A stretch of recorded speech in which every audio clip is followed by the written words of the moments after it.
Dois.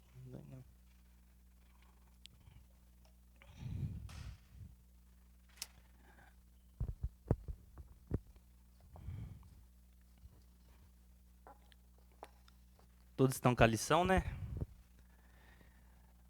Hoje vamos para a nossa lição número 6, né? Sexta semana aí que nós estamos fazendo esse estudo.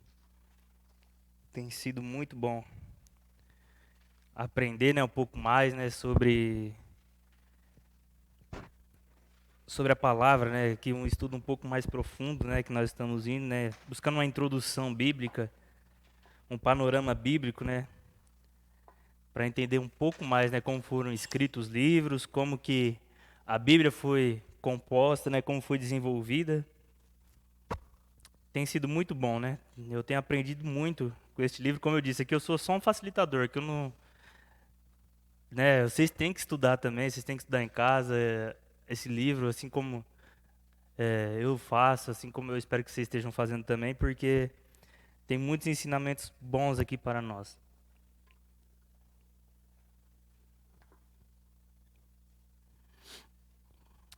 Vamos começar orando nosso estudo, pedindo a Deus a orientação, que nós possamos tirar o máximo desse estudo de hoje e que acrescente, né, na nossa vida um pouco mais, né, e que a gente aprenda um pouco mais da palavra do Senhor nesta manhã. Esse é o objetivo, né, de nós estarmos aqui, para aprender um pouco mais. Escola bíblica é isso, né? Nós aprendermos mais da Bíblia. Vamos orar? Pai querido, Pai amado, graças te damos nesta manhã, porque o Senhor é bom e o Senhor é misericordioso para conosco, Pai. O Senhor nos deu esta manhã, o Senhor nos deu este dia para contemplar a Tua face, a Tua glória, Pai. E que nós possamos, ó Deus, entregar este dia ao Senhor, ó Deus, esta manhã ao Senhor, como um culto, ó Pai, em adoração, em louvor a Ti, ó Deus, aprendendo mais da Tua palavra. Que nós possamos sair daqui revigorados, ó Deus. Que nós possamos sair daqui com um pouco mais, ó Deus, de aprendizado, daquilo que o Senhor quer nos ensinar nesta manhã. Essa é a nossa oração, ó Deus, que esse momento seja um momento precioso, que nós vamos passar juntos aqui. Essa é a minha oração, em nome do Senhor Jesus. Amém. Hoje é um dia especial, né? Nós não podemos esquecer também, né? Hoje é o dia das mães, né? Dessas mulheres que são guerreiras, sem elas, né? Nenhum de nós estaríamos aqui, né? Então hoje é um dia muito especial para todas as mulheres, né?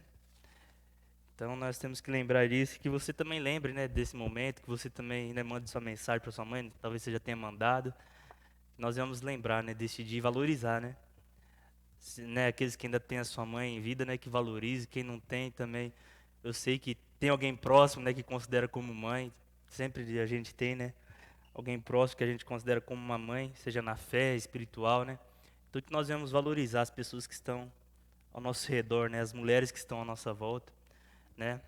Ontem foi o aniversário da minha esposa também, né, essa mãe maravilhosa. Queria também honrar a vida dela aqui, né? Essa mulher que tem sido uma bênção em minha vida. Então, feliz Dia das Mães a ela, a irmã Beth, né, a irmã Ali também, todas as mulheres, né? A Isa que não é mãe ainda, mas um dia vai ser também, né? E também tem a mãe dela. Então, né, todos nós que temos mães à nossa volta, mulheres à nossa volta, elas são mães, né?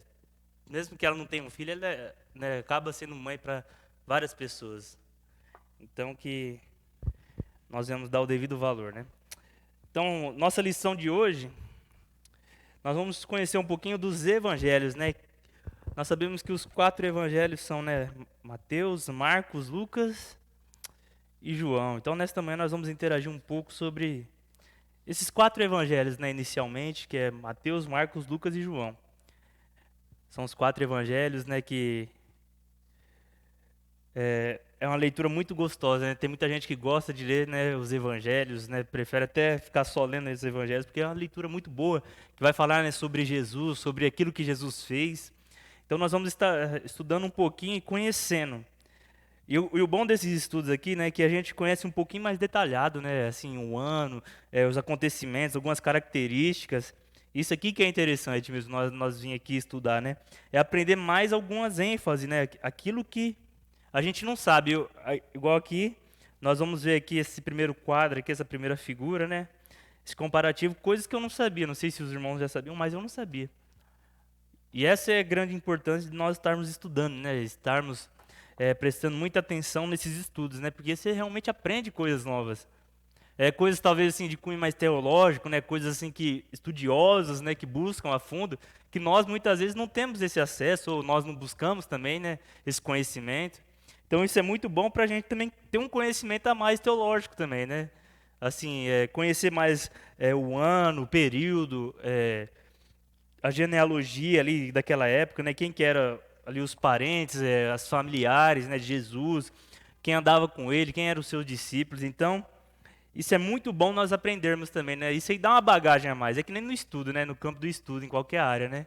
Quando você faz uma faculdade, né? Você vai e faz uma pós-graduação, porque você quer aprender mais, se aprofundar mais em outra área. Então, o estudo nunca acaba, né? Você pode estudar, estudar, que nunca vai acabar. Né? Ou seja, na escola, né? Você entra ali, né? No ensino fundamental, mas ainda não acabou. Você tem do ensino médio, né? E depois do ensino médio tem a faculdade. Depois da faculdade nunca acaba. Você vai ter muitas coisas ainda a aprender. Mesma coisa também é na Bíblia, né? É difícil uma pessoa chegar e falar assim, olha só, eu sei tudo da Bíblia, né?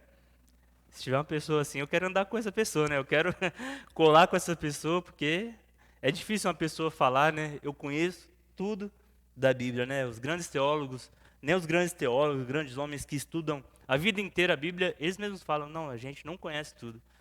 E não sei se é possível, né? Alguém conhecer tudo na Bíblia, né? Conhecer realmente tudo. Então, eu nunca conheci ninguém, né? Se você conheceu, eu não sei, né? Cada um tem uma. Mas eu não conheço ninguém que conheça tudo da Bíblia. Você conhece, John? Você conhece, Maria? Alguém que conhece tudo? Você conhece, Maria? Conhece? Conhece, irmã Beth? Alguém? Conhece? Não, né? Conhece, irmão?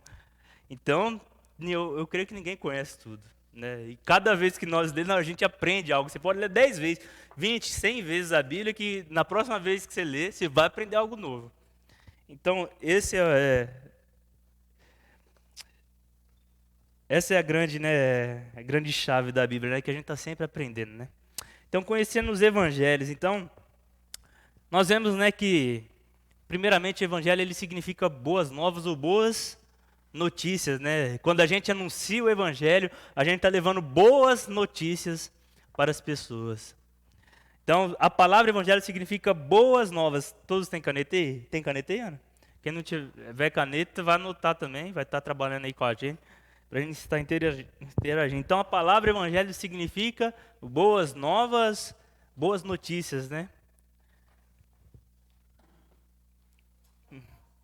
Olha lá, pega lá.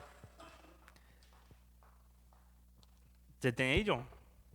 Olha lá, não podia isso lá.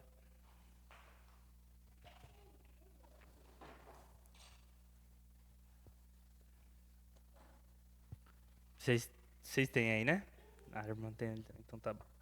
Então, a palavra evangelho significa boas novas e ela está vinculada diretamente ao anúncio da mensagem do reino de Deus, na pessoa de Cristo Jesus. E esta lição se propõe a abordar aspectos dos 4 evangelhos, desde informações comuns, bem como peculiares de cada um deles, como eu disse, né? Essas informações peculiares que talvez nós não conhecemos, que é interessante nós aprendermos e continuar meditando, estudando isso também na nossa semana, né?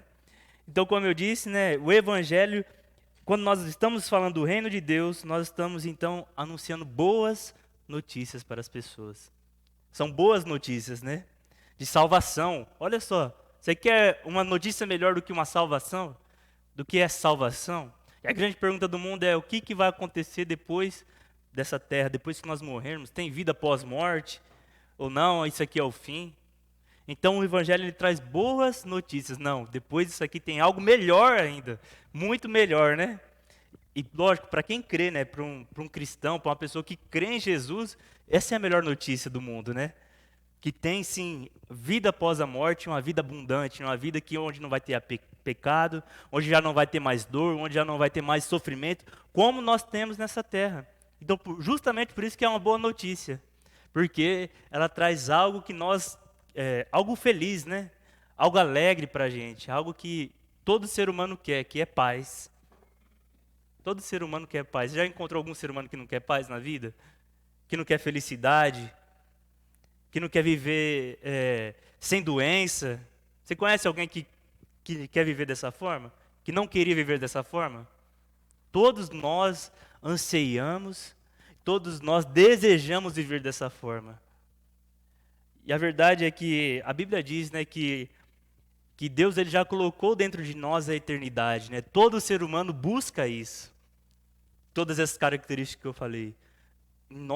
Todos nós, Deus colocou a eternidade dentro de nós. Porém, a eternidade nós só vamos encontrar, não é nessa vida. Essa vida abundante, essa vida de paz. Lógico que nós podemos ter paz nessa vida se nós estamos com Cristo. Mas no mundo teremos aflições. Então, o Evangelho é boas notícias. Notícias de paz, notícias de esperança, né? O Evangelho é a esperança. É a esperança para o povo de Deus. Esperança de dias melhores. Então, esse é o significado do Evangelho. Então, quando alguém perguntar o que é Evangelho, é boas notícias do reino de Deus. Isso é o Evangelho. Boas notícias. E nós devemos sermos anunciantes dessas boas notícias. Porque se nós não falar, como que eles vão saber? Se eu não for, quem irá? Não é verdade? Se nós não formos, quem irá? Então nós temos que anunciar essa boa notícia. E os evangelhos vão tratar muito disso, né? De evangelização, de quem foi Jesus, os acontecimentos, né? Aquilo que Jesus fez, os grandes milagres de Jesus, a sua vida, né? E aqui nesse quadro aqui, para a gente dar uma olhada aí, nós vamos ver que nesse quadro ali tem, né, Mateus, Marcos, Lucas e João. E aqui nós temos o período, né? Isso aqui é interessante nós vermos, olha só, o período que foi escrito esses livros, né?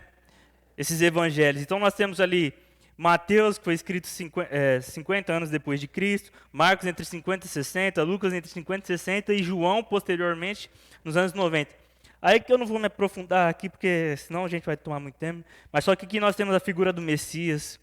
Né? A gente vai ver que em Mateus ele tem a figura de rei, em Marcos servo, em Lucas ele é o filho do homem, em João ele é o filho de Deus. Então nós vamos ver que esse estudo aqui que eu falei é muito importante nós entendermos. Nós pegarmos e nos aprofundarmos disso. Destinatário. A quem foi escrito essas cartas? Nós vemos então que em Mateus ela é para os judeus, em Marcos romanos, Lucas gregos, já João para a igreja como um todo. A ênfase de Mateus é sermões. Nós vamos ver em Mateus capítulo 5 ao 7, o grande sermão, né? Do monte, né? Jesus se assentando ali para ensinar aquelas pessoas. Já Marcos é conhecido como o evangelho dos milagres. Muita gente gosta de ler muito Marcos, eu também gosto muito, porque ele fala muito dos milagres de Jesus. É a grande ênfase. E a ênfase de Lucas é as parábolas, né? Parábola nós vamos ver lá do filho pródigo, né? Das ovelhas perdidas, da dracma. Então, ele já tem uma ênfase mais nas parábolas. Em João, nós vamos ver que tem já uma ênfase maior na divindade de Jesus. Lá em João 1, nós vamos ver, né, que ele fala, o verbo se fez carne. Então ele vai começar mais a falar da divindade de Jesus, falar quem é Jesus, o Filho de Deus. E o verbo encarnou, né? Ele veio ao mundo cheio de graça e de verdade. Nós vamos ver algumas características também, né, de Mateus, que é uma carta mais profética. Marcos, ela traz uma carta mais prática. Lucas, uma carta histórica. João, uma carta espiritual. Nós temos também a genealogia do Messias. Em Mateus, nós vemos que ele é filho de Abraão. Marcos não cita, Lucas é o filho de José, em João ele é o Logos encarnado, né, que eu acabei de falar, né, o verbo se fez carne, ou seja, ele é o Deus encarnado. Ele é essa célula encarnada, né, aquele que ninguém poderia ver, agora todos conseguem ver Jesus de forma presencialmente, de forma física. Então nós vemos que João, ele é o Cristo encarnado, o Messias, o Deus conosco. E o grande propósito? O propósito de Mateus é apresentar Jesus como Messias e a implantação do reino dos céus. Então, e Marcos, ele apresenta Jesus como servo e filho de Deus. Em Lucas, ele apresenta um relato detalhado da vida e do ministério de Jesus. Em João, apresenta Jesus como Messias, o Deus encarnado. Então isso aqui, né, eu falei até que não ia me aprofundar nisso aqui, eu li cada ponta, acabei lendo. Isso aqui é muito interessante. Olha só que interessante. Quantas coisas aqui que eu não sabia. Né? Principalmente, esse período aqui, eu não sabia que o período certinho, a gente sabe que foi depois de Jesus ali, mas só que nós não sabíamos, talvez, detalhes especificados, né? O ano certinho. A gente não sabia, talvez, qual que era a figura do Messias, a ênfase, a característica. Então, isso aqui é muito importante nós entendermos, se aprofundar nisso aqui. Isso aqui não é para você falar para os outros. Muita gente quer aprender mais para ficar debatendo. Não, isso aqui é para você também se encher de conhecimento. Quanto mais conhecimento, é melhor. Quanto mais conhecimento você tiver, é melhor para você mesmo. Conhecimento é uma coisa que ninguém rouba de você.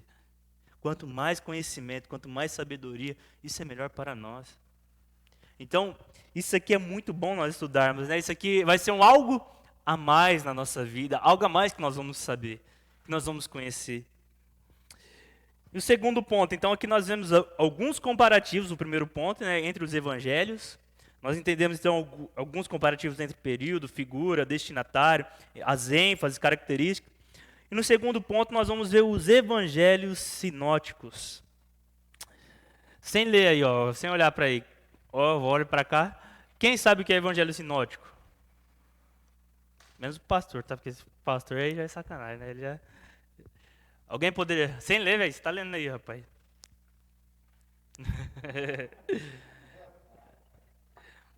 Evangelho sinótico. Alguém poderia falar? Pra gente aqui abranger, aqui pra gente trocar ideia. Fala aí, John. O que é?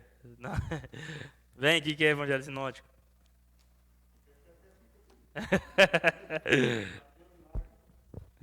Ela já leu, já. Mas só que então... Sim, é Mateus, Marcos, né, e Lucas. João fica de fora dos evangelhos sinóticos. E uma das características dos evangelhos sinóticos, a gente pergunta, mas por que é só Mateus, Marcos e Lucas e João não? E a gente vai ver que a composição de Mateus, Marcos e Lucas e João, ele contém histórias em comum, né? Então, por isso os evangelhos sinóticos é algo que contém histórias em comum, e muitas vezes a gente lê Mateus e Marcos, né? E a gente acha que é a mesma história. A gente fala, mas peraí, parece que eu estou lendo a mesma Mateus. Eu estava lendo, né, quando a gente estava lendo os evangelhos lá em casa, né, Maria? Minha esposa ela ainda falava, amor, mas parece que por que repete tanto as mesmas histórias? Parece que a gente está lendo, acabamos de ler Mateus, parece que a gente está na mesma história. Né? Então, justamente, eles trazem a mesma história, por quê? Porque, olha só a importância de nós entendermos o período. O primeiro ponto, que é o comparativo. Por que então tem tantas histórias em comum? Porque foi escrito no mesmo período, na mesma época, ou seja, aquelas histórias estavam vivas para os três que escrevem eles. Por isso que eles escrevem. E é interessante também, apesar de conter essas histórias em comum, a gente vê que cada um, às vezes, põe um detalhe a mais, né? Um coloca um detalhe a menos, coloca um detalhe diferente. Essa é a importância também da gente estudar esses três, né? Essas três composições, esses três evangelhos. Porque às vezes cada um coloca assim, de uma forma, né? Ou ele ouviu isso, ou ele viu algo a mais. Mas só que a gente vê que a história em si é a mesma, né? E eu peguei aqui alguns comparativos aqui. Quando a gente abre lá em Mateus 9:18.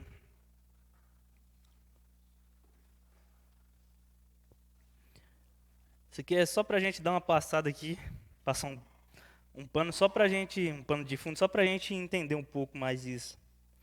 Que é uma história muito conhecida, né? Que é a história de Jairo, né? Eu creio que todos conhecem, né? Que ele tinha ali a sua filha, né? Tinha a sua filha que tinha quantos anos? Tinha 12 anos. E havia uma mulher que tinha uma hemorragia que também havia 12 anos. Eu creio que todos conhecem essa história, né? Dessa mulher, né, que ela vai e toca em Jesus, que ela fala, se eu apenas tocar em seu manto, eu serei curado, serei curada. Então a gente vê que essa história, ela vai estar também nesses três livros e vai ser contada, parece, da mesma forma. Então, Mateus 9, a partir do versículo 18. Olha só, vai dizer, então, o pedido do chefe da sinagoga, né, que é Jairo. Aí, a partir do versículo 20, eu não vou ler tudo, senão a gente vai ter que vai se alongar muito. Depois a gente, então, vê que esse homem, né, que era um chefe da sinagoga, ele se aproxima de Jesus. Minha filha morreu agora mesmo, mas vem pôr a mão sobre ela, e ela viverá. E Jesus levantou e o seguiu.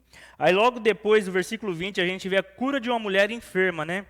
E eis que uma mulher que durante 12 anos vinha sofrendo de uma hemorragia veio por trás de Jesus e tocou a borda da capa dele, porque dizia consigo mesma: se eu apenas tocar na capa dele, ficarei curada. Então, olha só, vamos pegar essas histórias. E para encerrar, a gente vai ver a ressurreição então da filha de Jairo, que Jesus vai falar assim, versículo 24, todos achavam, né, que ela já estava morta e diz assim, olha só, não enche mais o saco do mestre, né? Vamos mandar ele embora, manda que ele vá. Mas Jesus diz, saiam daqui porque a menina não está morta, mas dorme. E eles riam de Jesus. Aí Jesus vai até a menina e diz, né, Talita cumi, levanta-se. E agora vamos lá para Marcos 5:22. Marcos 5:22. É só para a gente entender um pouco do que a gente está falando, tá? Marcos 5:22, olha só. 21, a partir do versículo 21, vai dizer o quê? O pedido de Jairo, ou seja, a mesma história. Aí se nós lermos, nós vamos ver. E olha só que interessante, né? Nós lemos sobre essa mulher, né, que estava 12 anos ali enferma, né, com hemorragia. Em Mateus, ele fala bem brevemente, né, como nós vimos, né, só fala que ela pegou, né, essa mulher estava enferma, foi e tocou na capa de Jesus. Só fala isso. Olha só a diferença já para Marcos, né, que é considerado então, né, o evangelho dos milagres, né, que ele vai falar, a ênfase dele é nos milagres, né.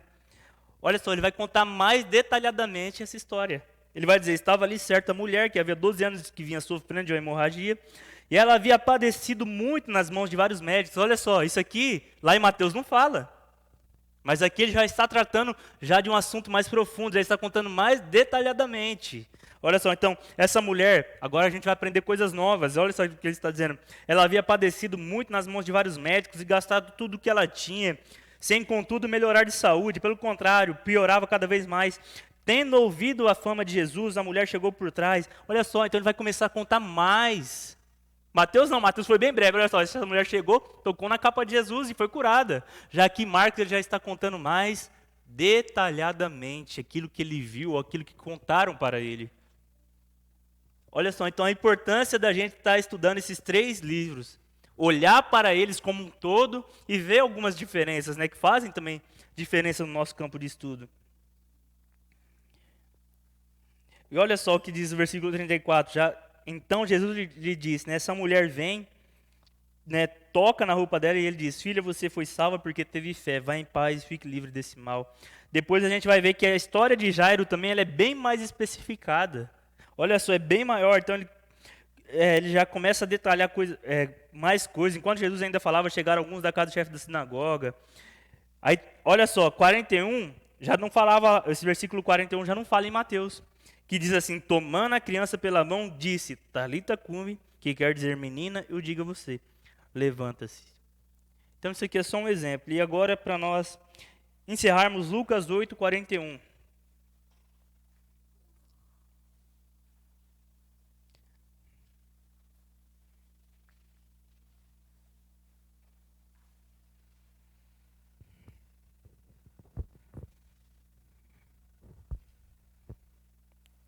O que a gente vê aí também? O pedido de Jairo, a partir do versículo 43, a cura da mulher enferma, e a partir do versículo 49 nós vamos ver de novo a ressurreição da filha de Jairo. Então, isso aqui foi só para a gente ver na prática, né? Isso que a gente está falando, desses livros, esses evangelhos sinóticos, que são que contêm histórias em comum, muitas vezes escritas até da mesma forma, né? Porém, como eu disse, né, há alguns detalhezinhos ali que a gente tem que se atentar, né, olhar bem, ver o que cada autor quer passar, porque cada um escreve de uma forma diferente. Talvez eu, o Jason e o Vandy, o pastor, a gente sabe alguma história, mas só que quando a gente vai colocar, né, no papel, a gente vai colocar de forma diferente. Não é verdade? Talvez nós olhamos a mesma história, mas na hora que a gente vai escrever, a gente vai colocar algum detalhe a mais que eu vi, um detalhe a mais que o pastor viu, que o Jason viu. Então, essa é a importância. A gente tem que entender que é a mesma história, mas os autores são diferentes. Então, Mateus, Marcos, Lucas são considerados sinóticos. Anota aí quem está anotando. porque ele tem a mesma visão, ou seja, olham para Jesus sob a mesma perspectiva. Respeitadas as suas peculiaridades sobre o mestre e seus destinatários. O Evangelho de Mateus ele é composto por 5 sermões ou discursos. Né? Como eu disse, capítulos 5 ao 7, nós vemos ali o Sermão do Monte. Né? Tem o 10, 13, 18, 24 ao 25.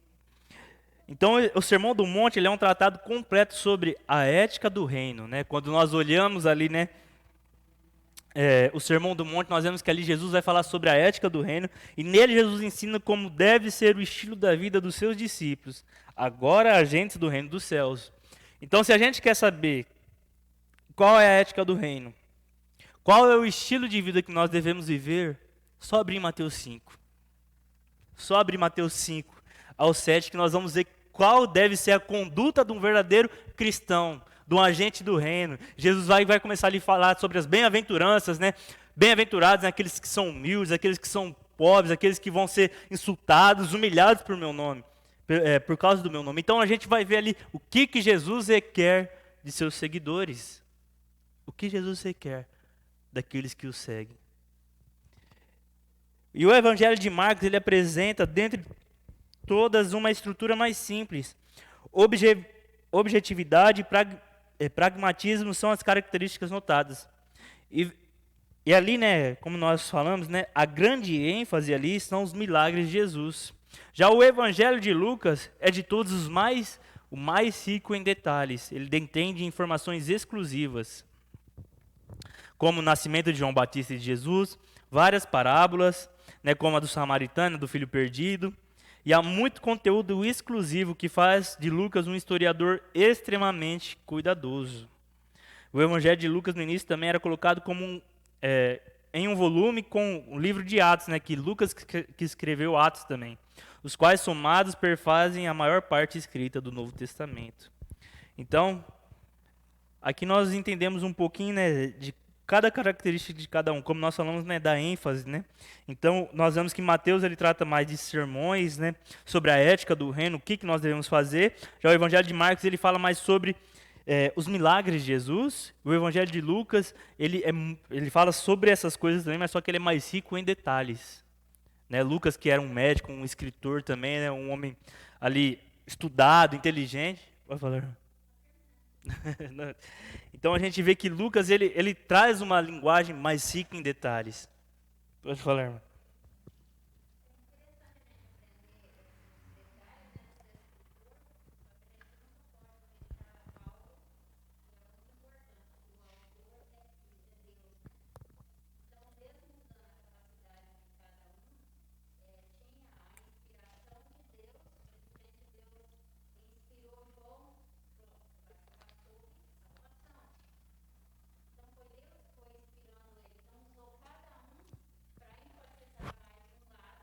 Com certeza.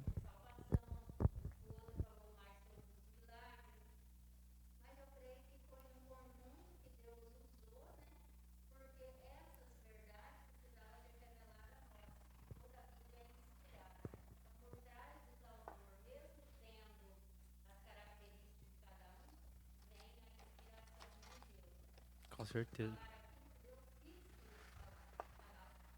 Exatamente. E a Bíblia ela é uma composição perfeita, né? A gente vê assim que, mesmo que se você não olhar pelo lado espiritual, né? Se for um estudioso apenas, você vai ver que a Bíblia é uma composição perfeita. Não há um livro que é uma composição tão perfeita como a Bíblia. Engraçado, né? Que Bíblia, né? Que Biblos, né? Ela é como se fosse uma biblioteca, ou seja, vários livros. Se a gente estudar mesmo a composição da Bíblia, a gente acha às vezes que a Bíblia, né? Hoje a gente olha para a Bíblia pronta, acho que sempre foi assim. Mas não foi, não. Foram anos e anos e anos para a Bíblia ser composta como nós temos hoje. Ou seja, eles foram achando, né, os pergaminhos, os livros na época, né, os cânons bíblicos. Isso aí, eu creio que a Bíblia, eu não vou lembrar certinho, foi mais depois de 300 anos depois de Cristo. Para realmente ter toda a composição bíblica. Ou seja, às vezes a gente está lendo isso aqui, né, Mateus foi escrito 50 anos depois de Cristo, mas ali não tinha toda a Bíblia ainda. Aqui ainda não tinha as cartas paulinas, que talvez vai ser depois dos anos 60, 64, por ali, mais ou menos na época de Nero, mais ou menos isso aí. Isso, é.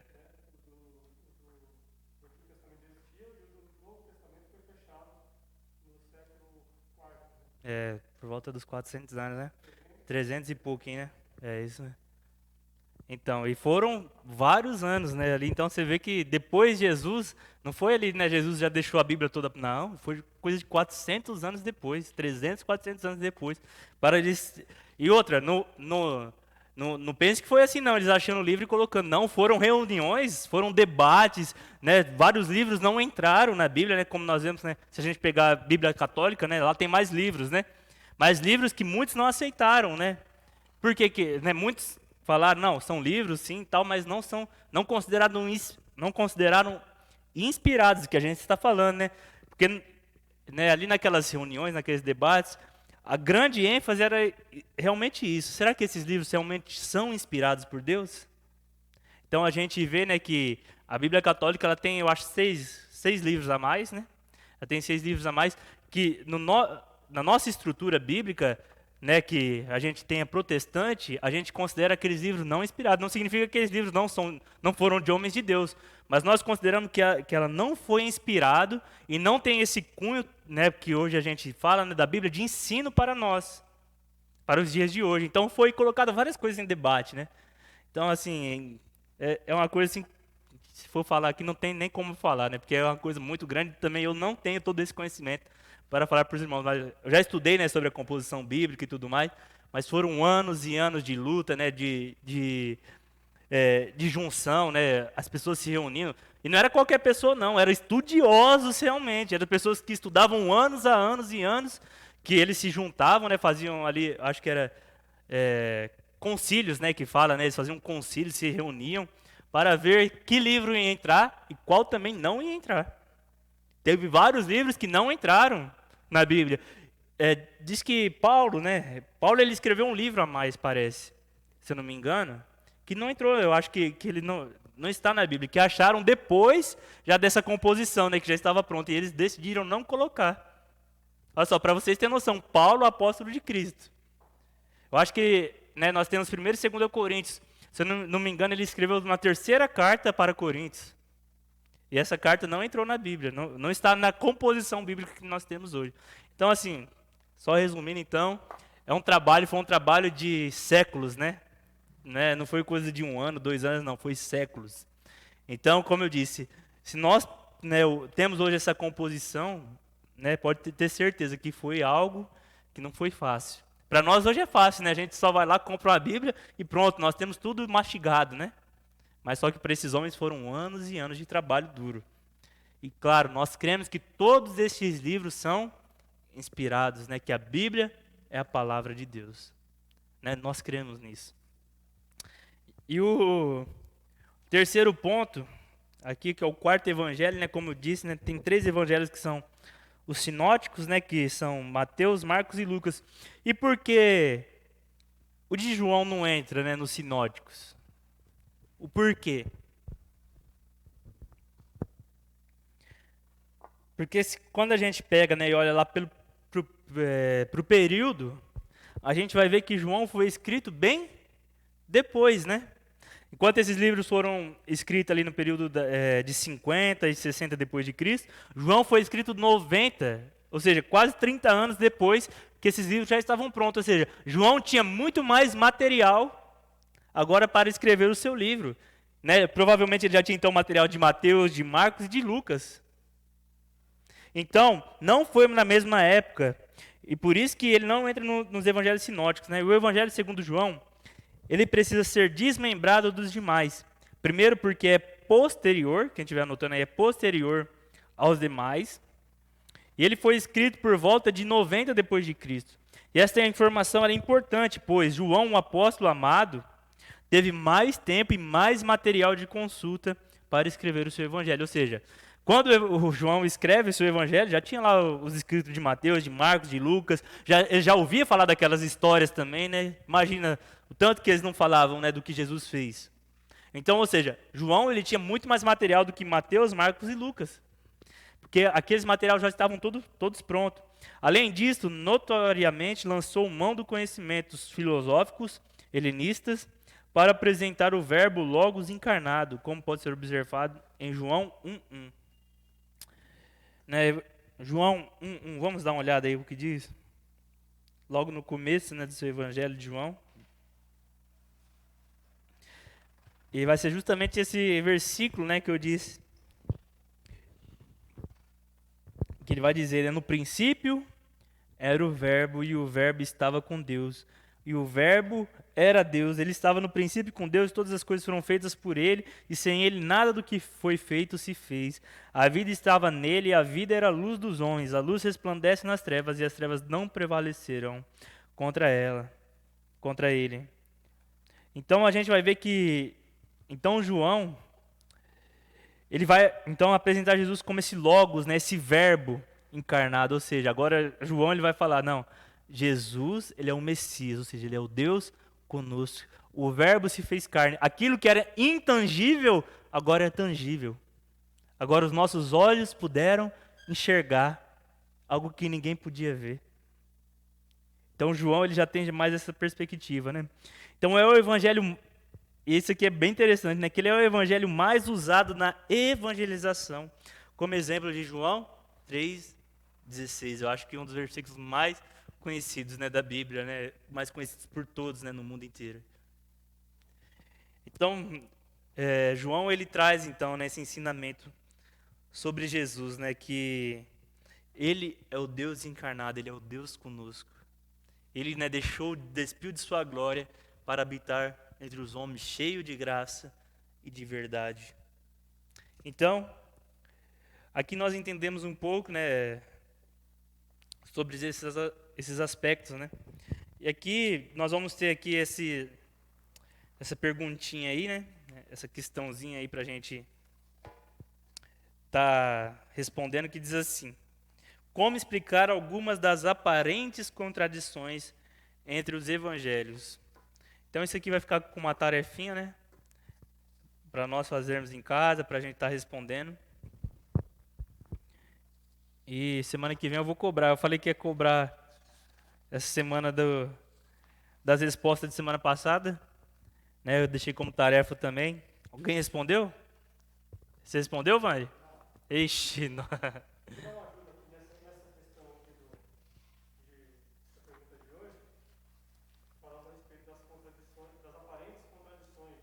Uhum.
Muito bom aí, ó, tá vendo? Eu ia falar justamente um pouco sobre isso também, né?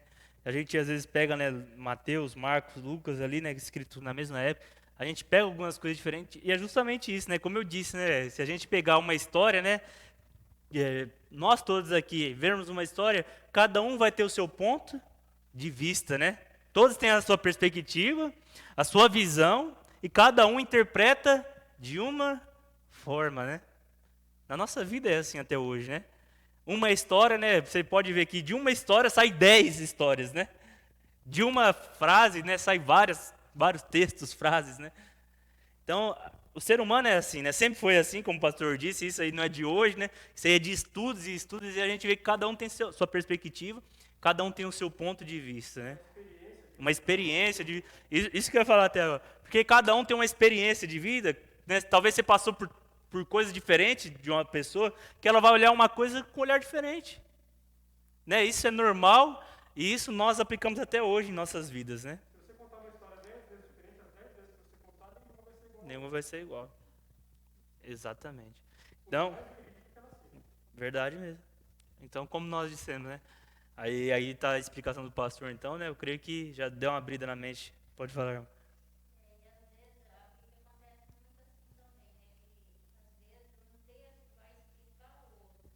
Uhum. Contradizer, né?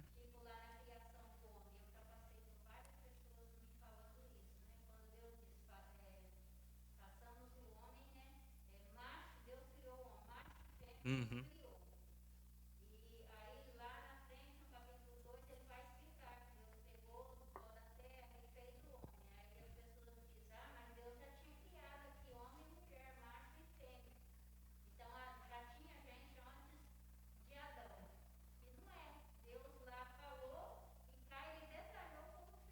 Uhum.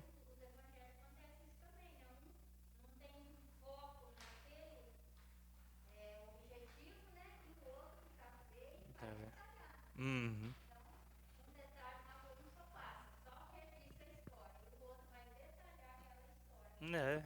É. Foi como nós vimos, né, em Mateus, né, ele fala ali da mulher bem rápido, uma visão mais rápida, já, né, a gente vê que Marcos, que é, considerado, né, o livro dos evangelhos, né, ali que ele fala mais dos milagres, a gente vê que ele já detalha, né, um pouquinho mais, né, sobre aquela mulher que ela já gastou todo o seu dinheiro, né, com os médicos e tal. E Lucas também vai falar bem detalhadamente também, né, como nós vimos, né, que Lucas ele gostava de detalhar também suas histórias, ele era um bom escritor. Então você vê que cada um tem a sua forma de escrever. Tem tudo isso também, né, que talvez um tenha uma forma de escrever, outro escreve de outra forma. Então tem tudo isso. Não é uma contradição, cada um tem o seu ponto de vista, cada um coloca aquilo, né, que ele vê da sua forma, né? Isso é um problema que todo ser humano tem, né? Que às vezes, né, nós queremos que a pessoa, né, nós estamos mostrando algo para a pessoa, talvez a pessoa está vendo outra coisa. Já aconteceu isso com você? Você está explicando algo, a pessoa está vendo, mas ela está entendendo diferente. Você quer pôr na cabeça dela aquilo, mas ela está vendo diferente. Você fala, meu pai do céu, como que ela está vendo isso? Eu estou falando, estou explicando, e ela não entra na cabeça dela. Mas por quê? Porque o olhar dela, a visão dela é diferente da sua. e uma coisa interessante é que nós temos quatro escritores, quatro perspectivas diferentes. Três desses quatro aqui, somente três são testemunhas oculares, que é Mateus, Marcos e João. Lucas não, Lucas ele era um historiador. Então, apesar de não ter presenciado, ele pesquisou as fontes. Pesquisou, ele foi. Alguns historiadores dizem que a principal fonte de dados de Lucas foi Maria, mãe de Jesus. Por isso que Lucas fala a respeito do nascimento de Jesus, quando os outros autores não falam. Uhum. Né? E em especial alguns detalhes específicos que só tem em Lucas.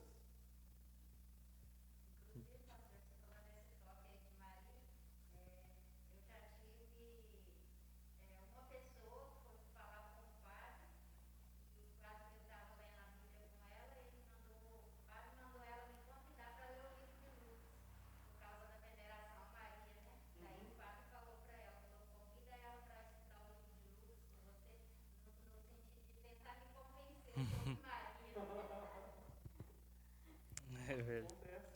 Então, E você vê, João, por exemplo, escreveu 30, 40 anos depois dos outros, ele já escreveu de uma perspectiva completamente diferente, até porque os outros evangelhos existiam, provavelmente João já os conhecia. Então ele falou assim, ó, não vou escrever o mesmo assunto, né? Como diz o outro, não vou chover no molhado, já está escrito. uhum. Então eu vou colocar Outras coisas, né? É verdade, outros pontos, né? De Deus, exatamente. Inspirada, né? É verdade. jamais pode ser perdida.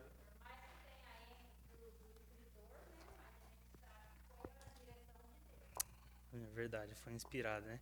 Então vai ficar essa tarefinha aí pra gente, né? Espero que vocês respondam, tá? Quem veio semana passada, espero que tenha respondido a semana passada. E semana que vem eu vou estar cobrando de novo, tá bom? Ah, o Jason não tava, né? Vocês estavam, né? Não, também? A irmã Beth tava? Não? Então não tava ninguém. A Isa não tá. Só o Vande não fez. Só tava o Vande não fez. Não tava, a Maria também não. Não. Amém. Vamos orar então para encerrar? Hã? É, não, é.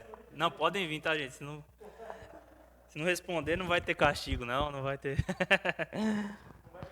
Não. Vamos orar então para